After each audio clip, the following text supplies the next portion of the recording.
Well, good afternoon, everybody. It is officially noon here, Pacific Coast time, and thanks to all of you for joining in here. Super excited for today's webinar series, and what we'll do here is I'm going to just give a little synopsis as to these webinars themselves. So thanks for joining in. I'll keep letting people in as they join in as well. And Tim is here. He's going to talk to us all about it. The Scout Run Troop. He's got some great information for us.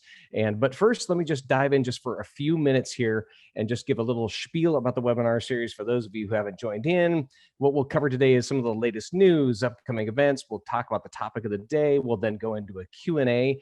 And then each episode, like you see here, actually is being recorded, and then we will actually create an audio version of it as well as the video version of it. It goes onto our blog, and then all the resources there, such as the presentation or whatever we talk about for the day, is actually posted there. And we try and do, of course, this latest news piece, which I'll just give everybody the latest and greatest of what's happening around, because this has been an interesting year, hasn't it? So everything seems to be changing on a daily basis in some cases. So first of all, just want to let everybody know, for those of you who are doing scouting for food this weekend, the rules are different. Things have changed quite a bit. We do have a lot of information on the Scouting for Food page at cpcbsa.org/sff. So you can check that out. And for those who are actually doing it, it would be really, really awesome if you could message us on Facebook and share your pictures and as well as tag us, because then we can share it with everybody, which would be really, really fun. I'd love to be able to share in this crazy different time. Usually we collect, as a council, we collect more than 100,000 pounds of food, which is amazing. So we're really hoping we can get a lot of units out there doing stuff this weekend.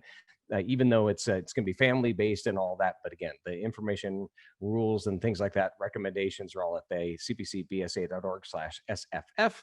Also, the grit kits are still available for those of you who want to send a friend to an actual adventure kit. Super fun stuff at cpcbsa.org/grit. So if you have any kids, parents who are on the fence or interested in learning more, they can jump in there and get an adventure kit, which is awesome. One more thing, just want to mention here as well. Actually, a couple more things, but the Northwest Scout Shop is open actually.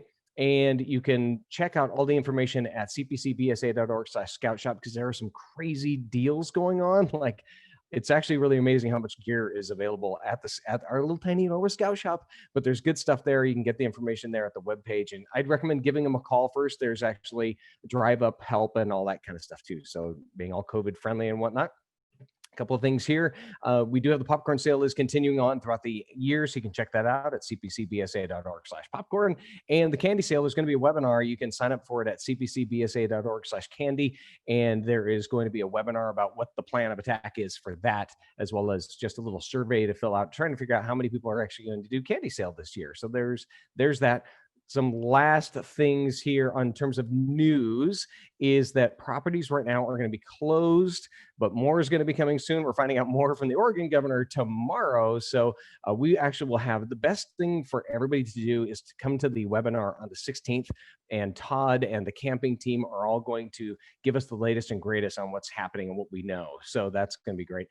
For kids, actually, we are planning on summer camp this summer and all of that. So if you have a scouts or no kids, they don't actually have to be scouts. So they can actually apply for a job at summer camp this year, which is really, really an awesome opportunity. Check it out at cpcbsa.org/camp staff. There's that. You can see here the list of upcoming webinars, some really good stuff. I'm really, really excited about it. There won't be one the week between Christmas and New Year's, but some really great topics. I'm really, really excited about the upcoming webinars. So you can check those out as well at cpcbsa.org/webinars. All the archived ones are there.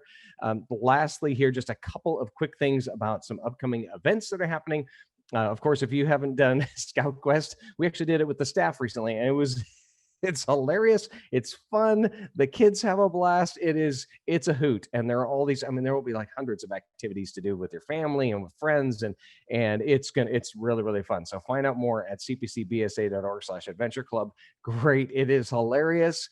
The videos that people post are hilarious. It's just a blast. So really some fun stuff happening there. Also, something new is College of Youth Leadership is happening as well. This is all going to be done via Zoom. So if you have a scout who just wants to learn more about leading and planning a troop and all those kinds of activities, actually this fits in perfect with Tim's topic today. So check that out at cpcbsa.org/cyl. And with that said, I'm now going to pass the ball over here to Tim Georgie, who has been awesome to help us out. He actually did a similar presentation for our University of Scouting, and so this was fantastic, great stuff to learn. So he's going to teach us a lot of this today, and he's also, of course, as you can see here, he's a Scoutmaster of Troop 212. He's the Timberline District Training Chair and an Eagle Scout Scholarship Committee Chair. So he wears a couple of hats around the council as a volunteer as well. So Tim, I'm going to let you take the ball and run with it. And we'll go into Q&A later on, and I'll be watching Facebook to see if anybody on Facebook has questions, and we'll go from there. Tim, go ahead and take it away.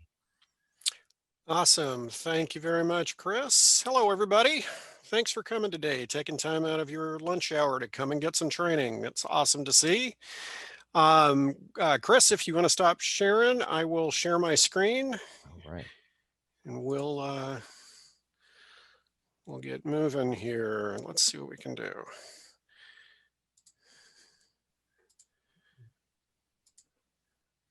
There we go.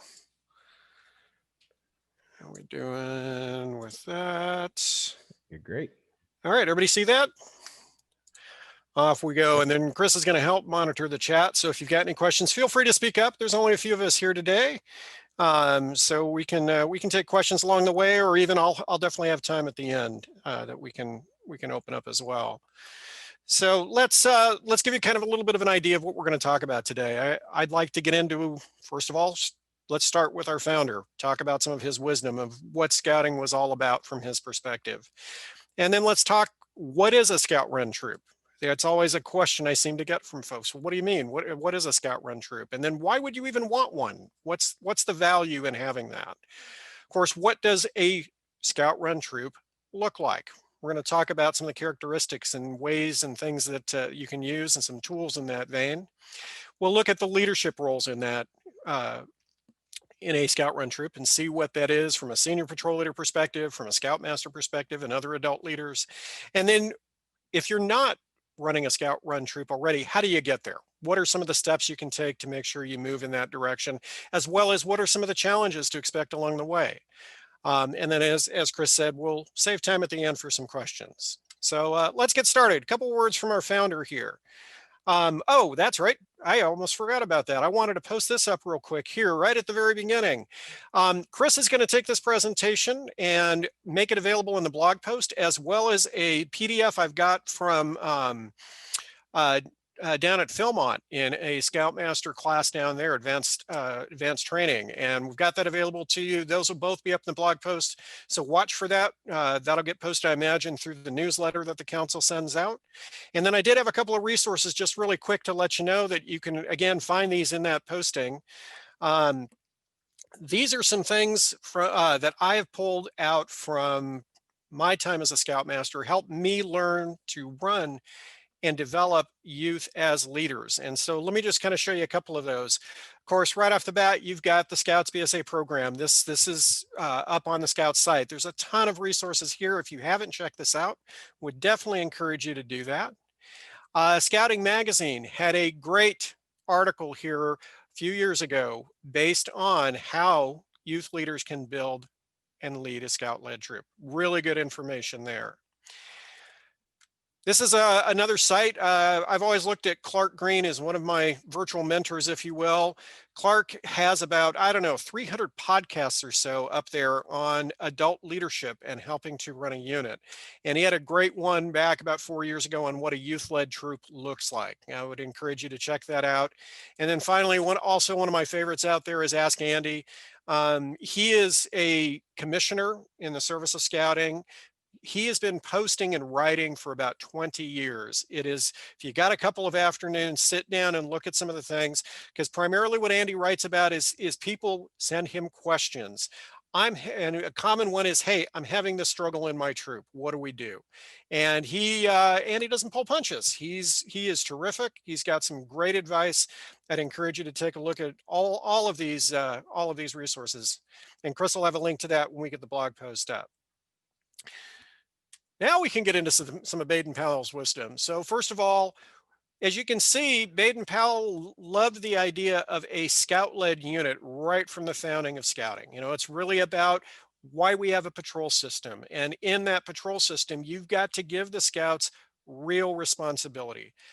this is something that you'll hear me repeat throughout this, is that you can't just give token responsibility. You can't just give partial responsibility. You've got to give real responsibility to the scouts if you're going to get the results that you're looking for. And then really also as well, you always hear about don't do things that the boys can do for themselves. Well, that came from Baden-Powell. And if you want something done right, don't do it yourself. It should be something the scouts should be doing. So look at that. Look at that as some wisdom right from the very beginning, and Baden-Powell vision for what we have in our scouts program. So let's go in there right off the bat. What is a scout run troop? Because I have yet, with any adult leader that I've talked to, have found anybody who says, oh yeah, we're 100% adult led. Everybody says they are scout led. Every single troop I've ever talked to. It's always a kind of a degree of what that leadership looks like. But what does that really mean? So getting into that, we really have to first understand what is the game of scouting. We've got this amazing program for youth. We have one of the most unique programs out there in that we actually develop leadership by giving them leadership responsibilities. It's not leadership that's token from an adult. It's true leadership responsibility that takes place. But at the same point in time, it is being scout led doesn't mean it's scout defined.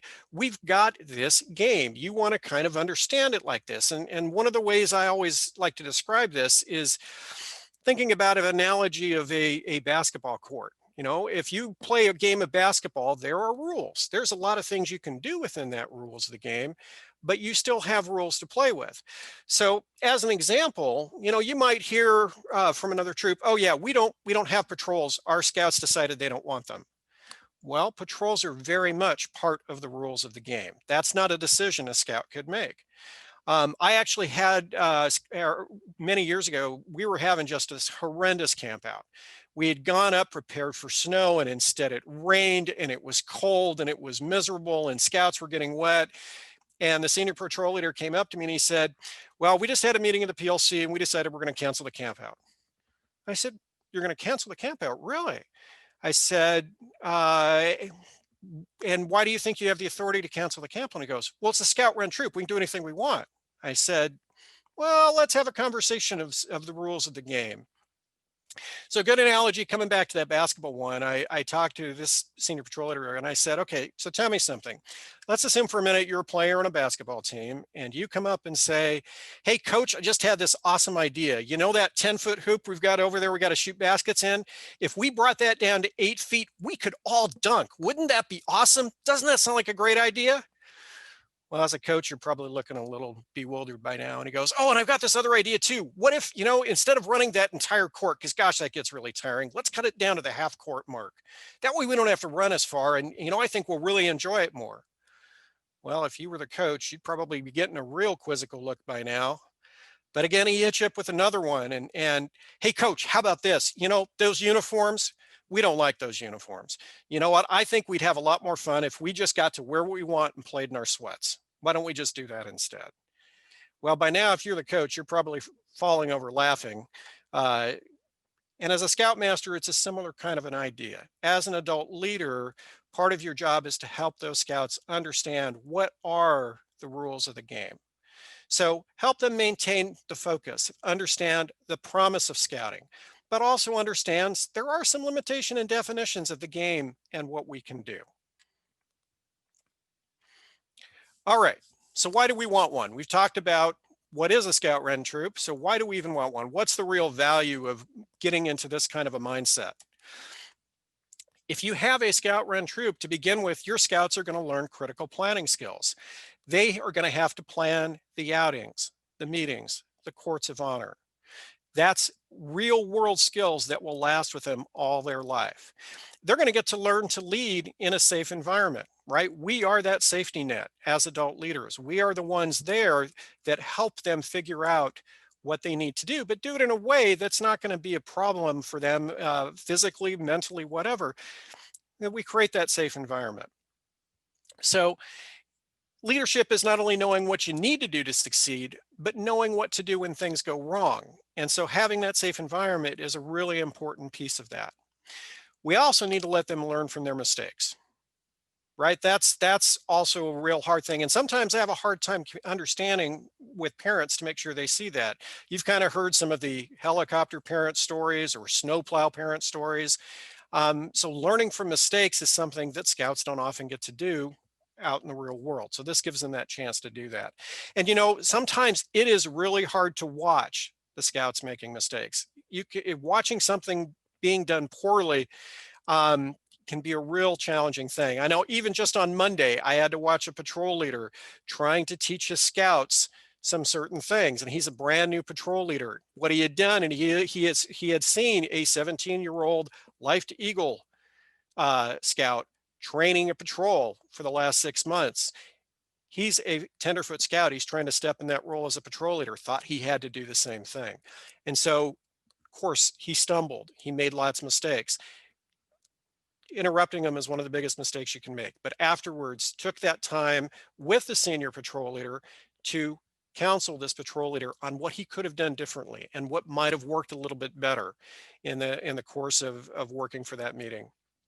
Of course, you also get the opportunity to lead others and to work in teams, right? That's a great value we have with patrols, getting them there. And then understanding respect, right? Learning what respect is, not just as a leader, but as a scout to give respect. Respect is a common theme we have, a common conversation I have with lots of scouts is that, well, my patrol doesn't respect me. Well, let's talk through what you're doing to earn that respect. How are you treating them with respect? How are you acting as a patrol leader to them? And so that word especially opens a lot of doors when we're having those real teachable moments. And just in case you didn't know, it is a lot more work to have a scout run troop than one run by adults. Absolutely. But you know what? The results are far worth it. You've got so many good benefits that come out of it. I'd really encourage you to really move towards that direction if you're not there already. So what does a scout run troop look like? So I want to show you a little bit of a scale of youth leadership here. And this comes from a post Colonel Red Dog Maynard I saw. You can probably find this up on the internet if you want to look. Kind of some different levels of what a way to define how a youth run organization would look. So starting at level number one, more of a manipulation level. This is one hopefully no one is doing. This is youth involvement where really they're just used by the adults to communicate the adults' messages, right? There's no real leadership involved. There's nothing like that. They're just communicating, here's what the adults want us to do. You move up there about halfway up to the consulted and informed area. And this would be one, you could think of this as being designed and run by adults who then consult with the youth. And then the youth can make recommendations, but at the end of the day, it's the adults who make the decisions. So that's kind of your mid-level one. But moving up a little further, number 7, the youth and adults is getting into, oops, I think I just shifted that. Let's try that again. Youth and adults were designed and run by youth, but initiated and directed by adults. So there's a couple of key terms in there. Are the youth initiating activities? Are they being directed by the youth? So that, I think that was number 8. So youth initiated and shared, designed and run by youth decisions with adults who share those decisions. And of course, what we really want to get to is that step 9, where it's our youth are designing it, they're running it. All the decisions are made by the youth within the framework of scouting that we have, what we've talked about in those rules of the game. That's really where we want to go. Are your youth initiating the activities, or do they just, the meetings start and everybody just kind of looks around and waits for the adult to say something? So there would be some steps you can kind of evaluate. Where are you and where's your troop in that particular level of expertise here from a youth leadership perspective? All right, let's talk the Scout Run Troop. What do we want first and foremost? And that's vision. Is there a clear vision from the troop? And guess what? That starts with us as adult leaders. Do the scouts know what their limitations are? Have we clearly outlined the rules of the game for them to work with? And of course, are the adults all using the same playbook, right?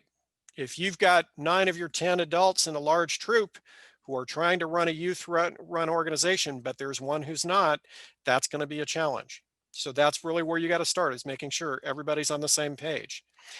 Have your parents been trained? And I use that word in air quotes there, from the moment their scout joins. Do you, because Cub Scout program is very different. It is run by adults. And a lot of times Cub Scout parents coming into a troop setting believe it's just something, the same program just for older scouts, and finding out it's very different.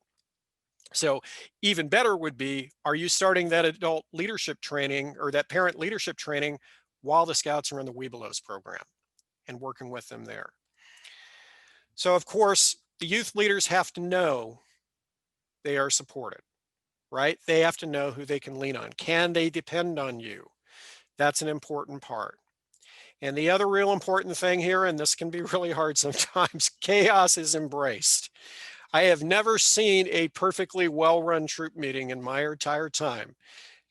Chaos is something that inevitably happens. And so it is knowing when to step in as an adult leader, short of the obvious health and safety situations. But think about that.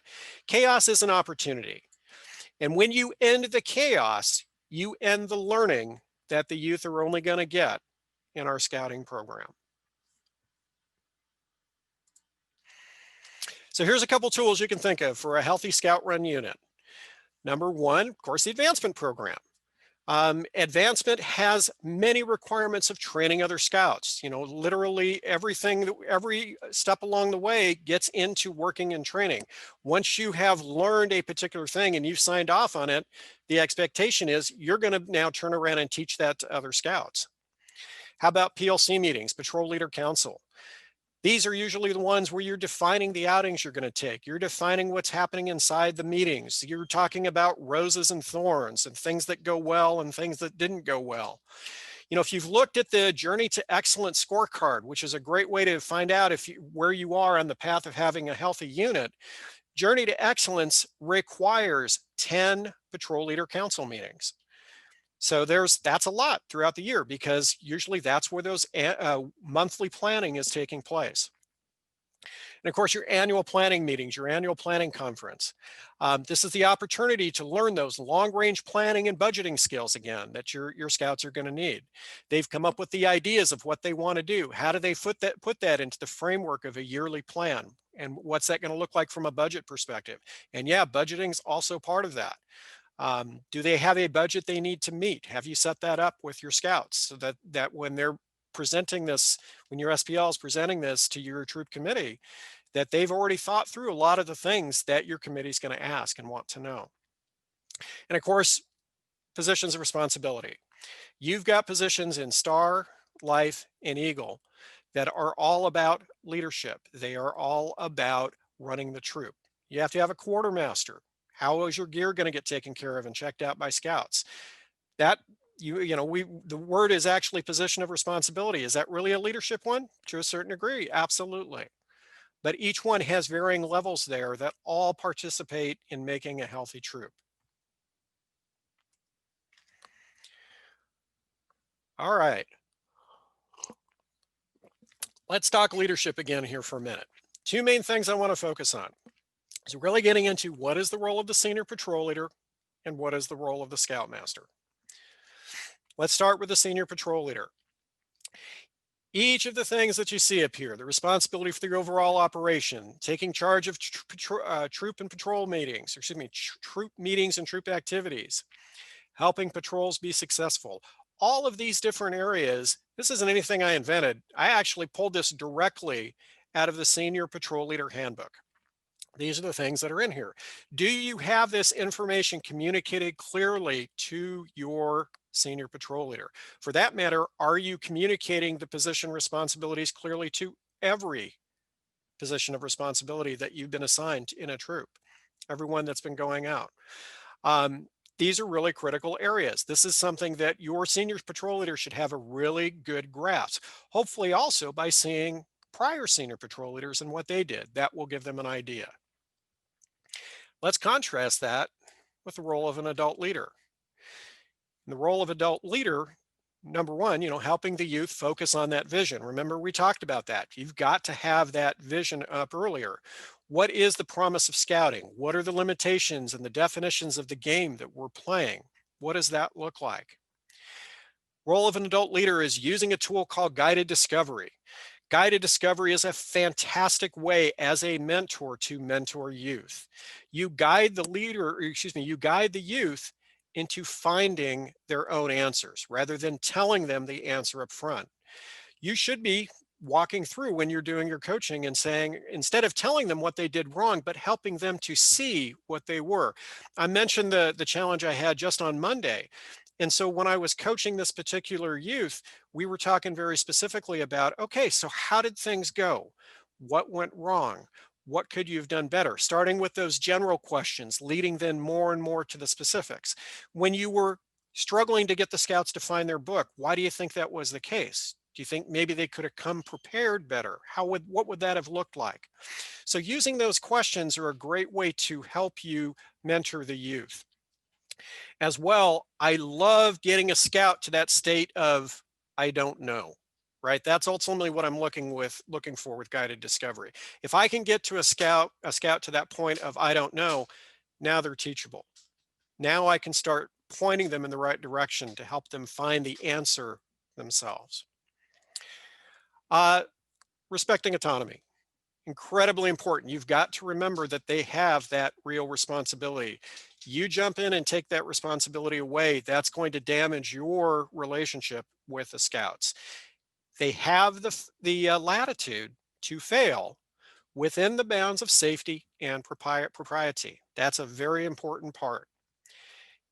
Now, we don't just let them fail and walk away. We use that as that teachable moment and really work through what went wrong, what could have gone better on that. And of course, promoting cooperative resolutions. You're going to have scouts who are going to disagree about how things should work, how their troops should be run, what they should do.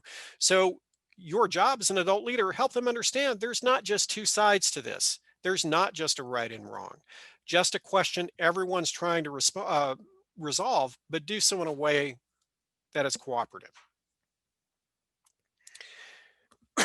Okay, so we've talked about, we know what a troop looks like. We know why we want to get there. Here's some roles. How do we get there if we're not in a scout run troop already? And I'd like to give you 3 different things to think about: adult leader training, parent training, and youth training. So let's start with this. Adult leader training. These are things that are available to you today. Scoutmaster specific training, it's available online. If you haven't taken the course yet, please go do that. Introduction to Outdoor Leadership Skills. This is put on by your district. Check with your district training chair. Find out when the next one is coming. And by the way, I would encourage you to send all of your adults to this one, not just your scoutmasters, not just your assistant scoutmasters. That helps them understand more about the program and more about the game of scouting.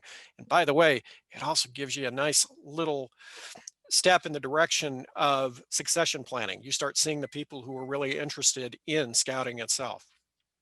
Roundtable, of course, the second Thursday of every month. We've got some online roundtables going right now, but it's a great training and networking time that you can get in. Council's doing a 30-minute one at 6:30 on the second Thursday of every month, where you find out news and updates of what's happening in the council. And then at the district level, there's usually a breakout right after that. It's a great training and networking opportunity for you. University Scouting, that was just held this last November. We had over 300 people attend, which was awesome because it was totally virtual this year.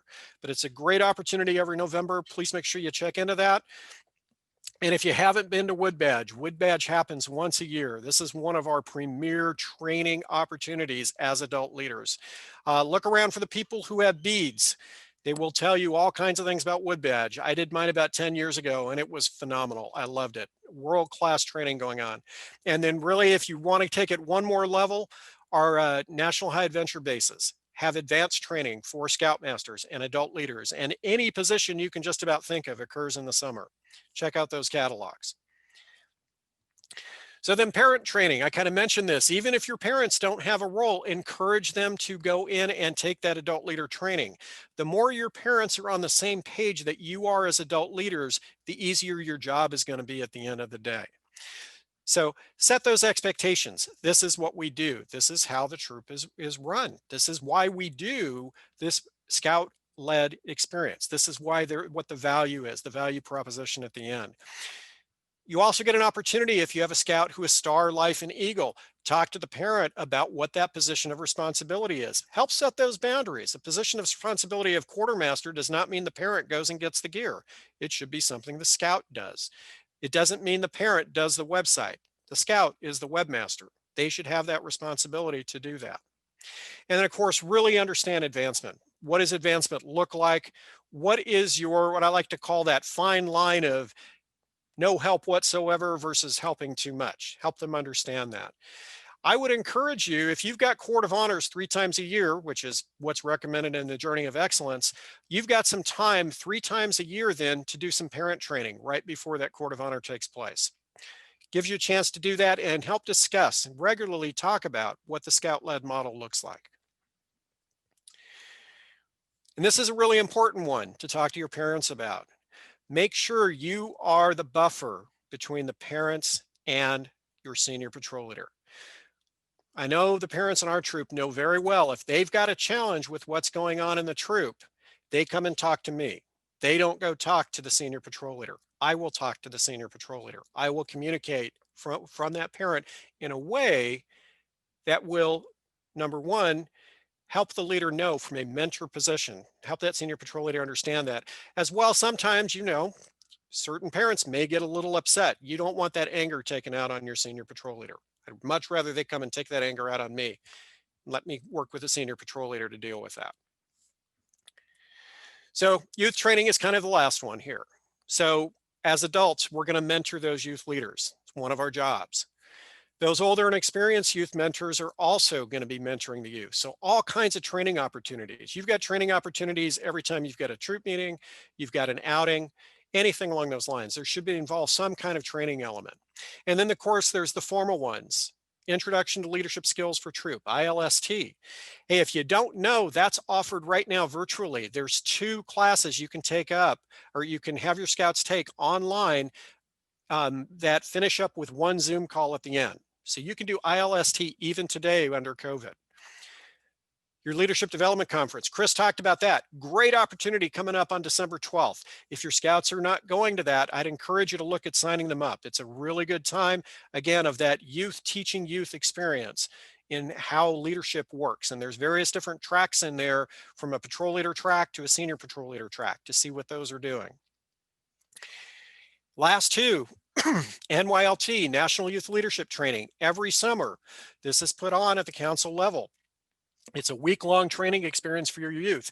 Every unit should be sending at least 2 scouts to that every year. These are your future senior patrol leaders. These are the guys that are going to really get a great immersion in leadership training that they can come and bring back and benefit your unit when that happens. And then one final one, which is NAIL, the National Advanced Youth Leadership Experience. This is also offered in the summer. These are at our National High Adventure bases and usually offered at every single base. So if a scout can go for a week and not only partake in some of the advantages that that base has to offer, but have a fantastic leadership training time.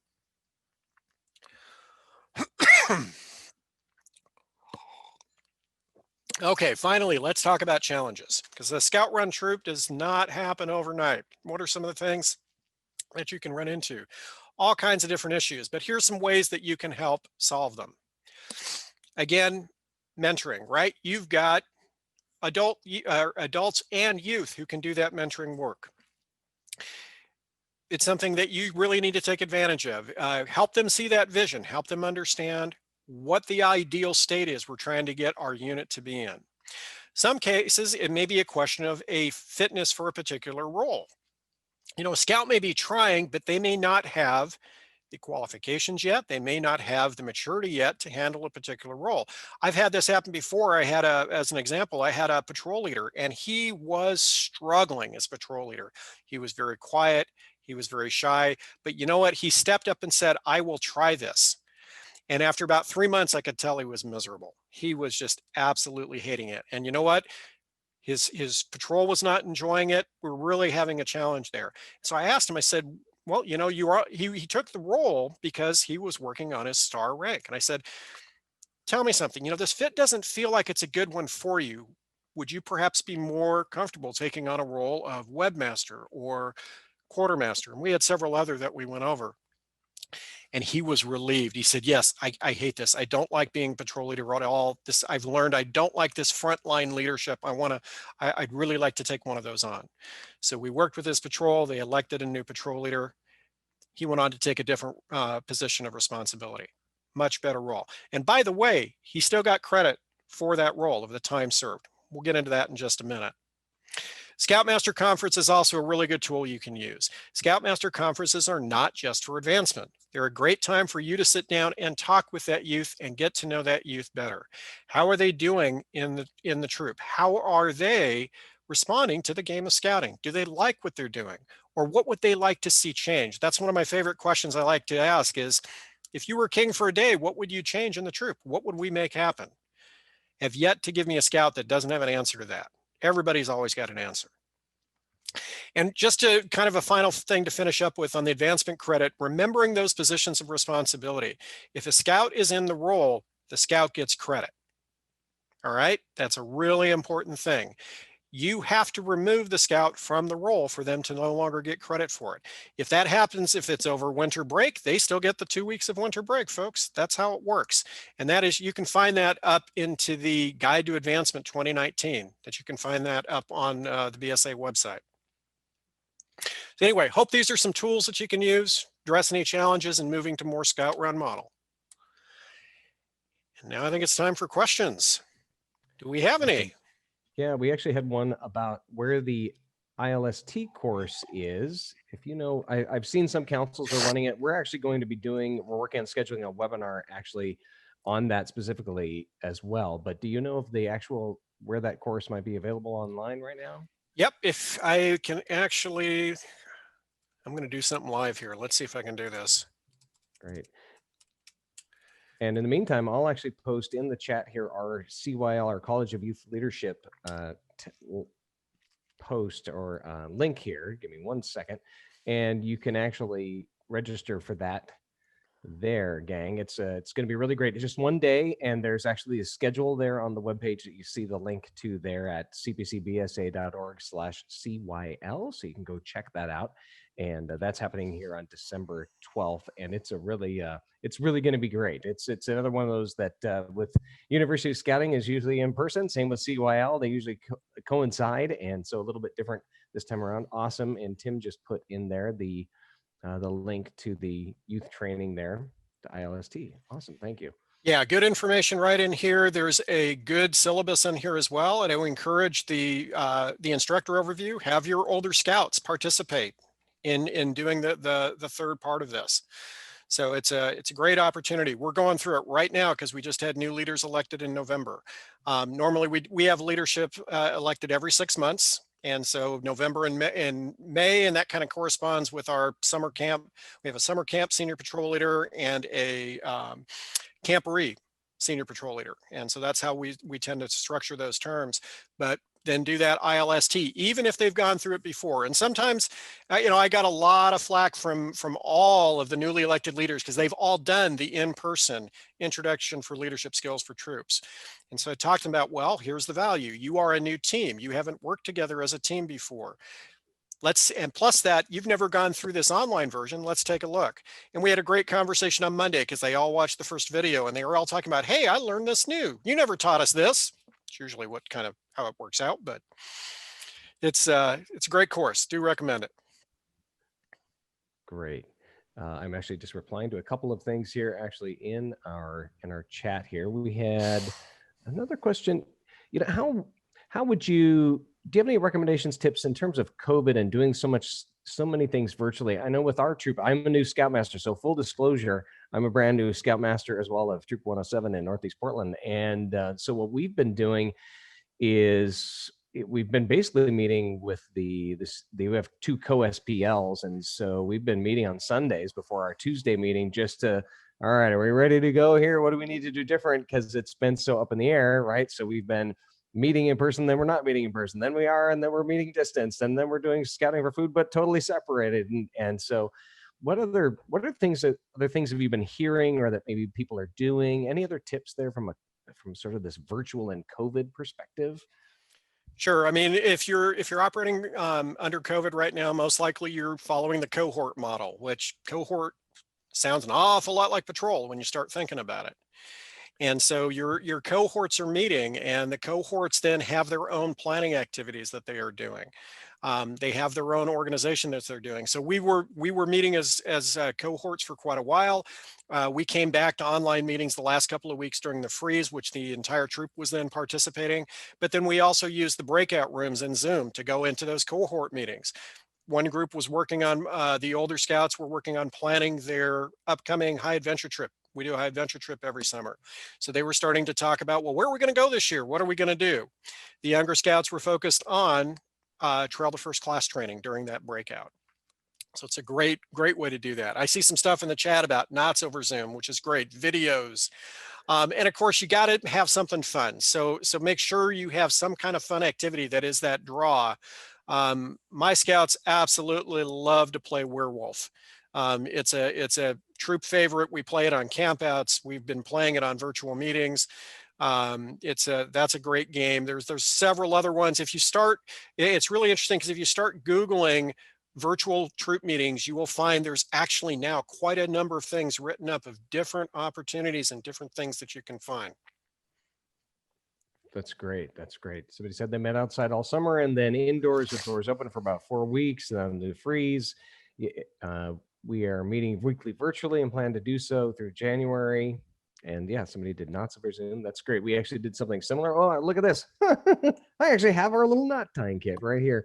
So we did the same thing. Like, all right, everybody's going to have to, when we knew we were going to have to be closed up, we gave everybody little knot tying kits. So we could practice. And actually the kids found that the videos on YouTube, we were originally doing it all in person, but all, separated. And it was hard to show people knots when you're, having to be 6 to 10 feet away or whatnot. So actually the videos work really, really great. And so we have the kids practicing that, which is awesome. Somebody said they're doing a bingo, Kahoot, ugly Christmas sweaters, Secret Santa. Oh, those are great ideas. That's really, really great.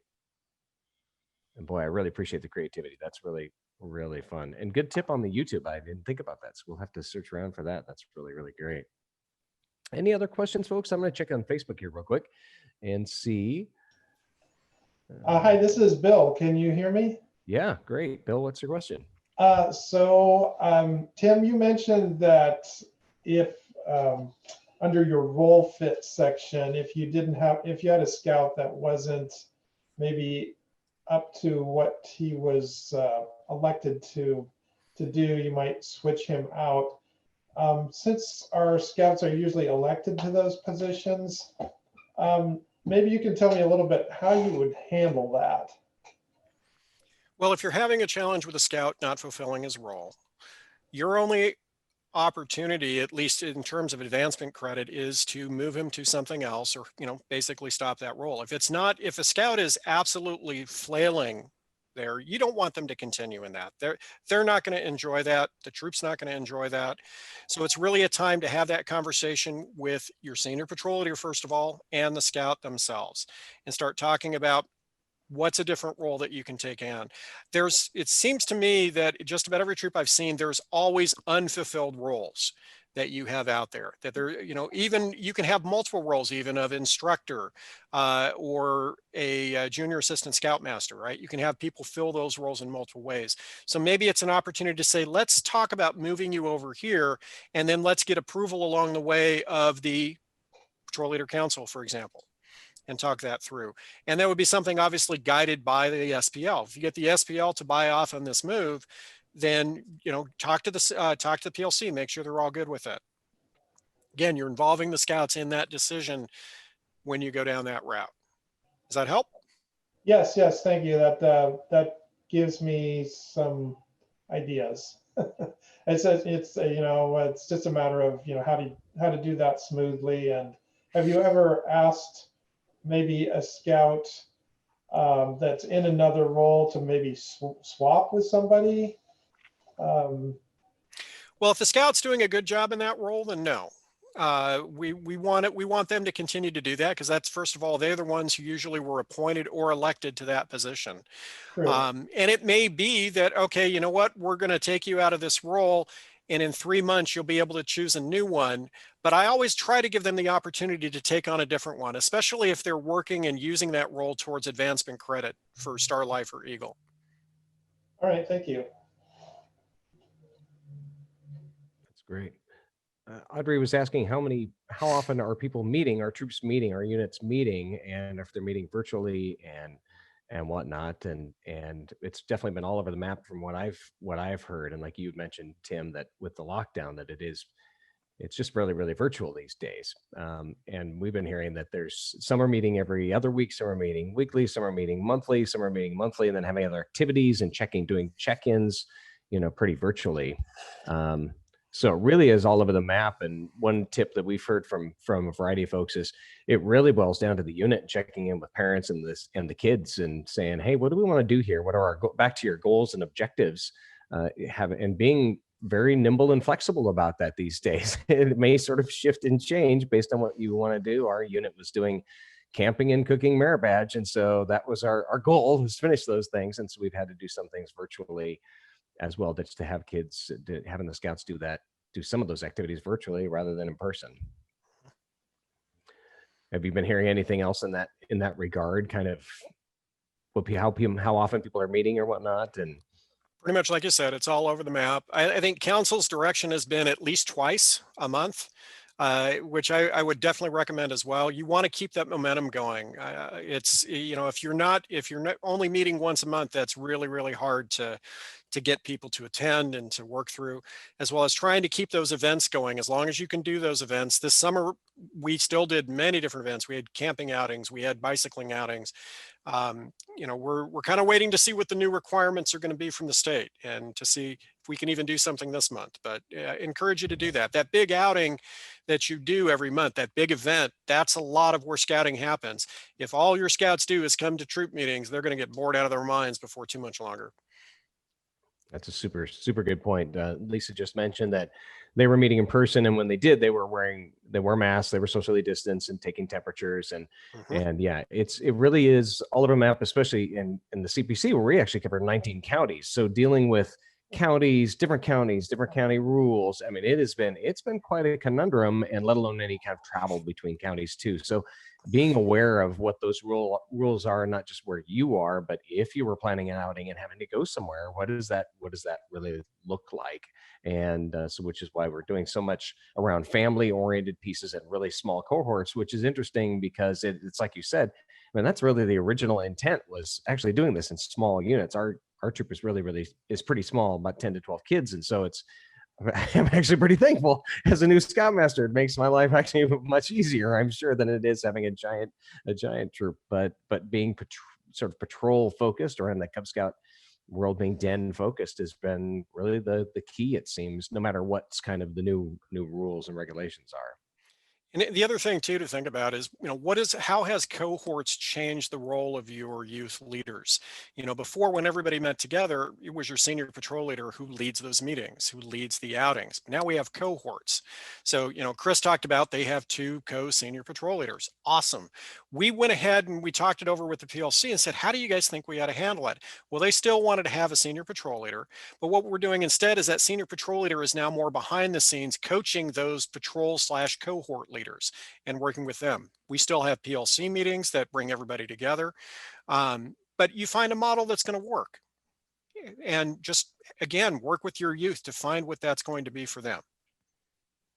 Yeah, that communication part is key, I think, and being nimble. I mean, being flexible. We tend to figure out how to make it work. It seems scouts are pretty darn good at that. So, and it's forced us to be even more flexible than usual. And so that communication seems to be really, really key, and getting buy-in, right? I love this topic because you're inviting the scouts who may not have experienced some of these difficulties, obviously, in life, but how to communicate together and how to work together and figure out how they're going to fix things. We were on an outing as well, and one of the rules that I put in place was nobody gets to decide if we're leaving unless they brought rain gear, because it was dumping in rain, rainy and just horrible weather. And I said, so you don't get a vote unless you came fully prepared. That was kind of funny, and but it was really good for them to talk through that and walk through that. I think really super, super helpful. So, Well, awesome. I don't think there were any other further questions here. I'm just checking it out. Audrey mentioned that they'd been meeting weekly as patrols until now, and had some socially distanced outdoor activities planned, and then started meeting monthly. I mean, yeah, it's really is it's ever changing, it seems, but being flexible and nimble in that is key. And like you said, Tim, I think that momentum part is key. Whatever fits with your unit is keeping that momentum going, because for so many of these kids, we're the only game in town, and because everything else is canceled. We've been saying that for months now, that so many kids just need something, and that's not in front of the screen. Especially the more we can do it without having the screen, the better. Of course, that's where we really learn, like you mentioned, Tim. But so keeping that momentum going is just really key, because we're gonna have summer camp. We're gonna have summer camp, and we're gonna get back out there. We're just looking forward to the day that everything opens back up. So, any other last parting thoughts there, Tim? Anyone else have questions? Let me check on Facebook real quick while you're closing up shop here. Audrey mentioned, thank you for holding these virtual trainings. Agreed. Thanks, Chris. Oh, our pleasure. We've got, let me go back. Let me share my screen one last time here, because I just wanted to share the upcoming pieces here. Give me 1 second. Just so you folks know, everybody knows the upcoming webinar, some really good stuff. Next one is on empathy and communication and scouting. We are having an actual webinar on summer camp and kind of camping and what's going on. So like I mentioned, the camping team they're finding out tomorrow, literally, what the governor's plan of attack is, at least in Oregon and in Washington. So things are flexible and changing. And so tune into that one. And of course, all of this is recorded. You'll receive an email about this tomorrow, so everybody can check out the recordings or send them on to anybody else you know.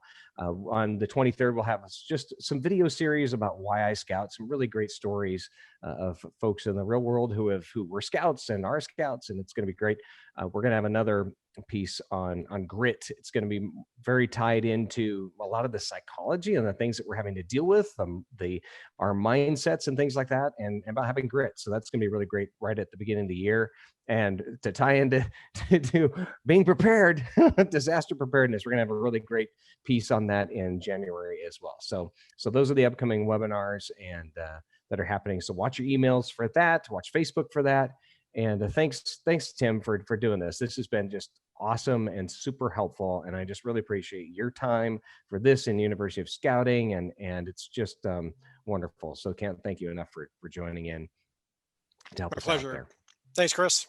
Well, thanks everybody for joining in, and tune into your email, watch Facebook, and for the latest and greatest. And I just can't thank everybody enough for joining in, and I hope you have a wonderful rest of your week and a wonderful weekend, and we will chat soon next time. Thanks so much. Bye-bye.